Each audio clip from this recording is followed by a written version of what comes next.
नसकेको कुरा एक्लै हुँदा कराउँछ।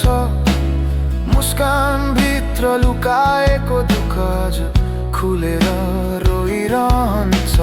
माया कमजोर थिएन, समय बलियो रहेछ।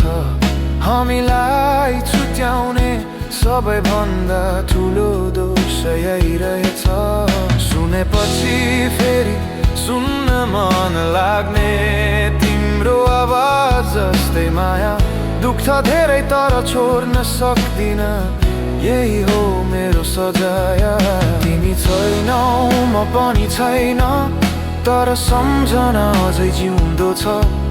आश पनि छ निराश पनि, यही बिचमा मेरो मन छ।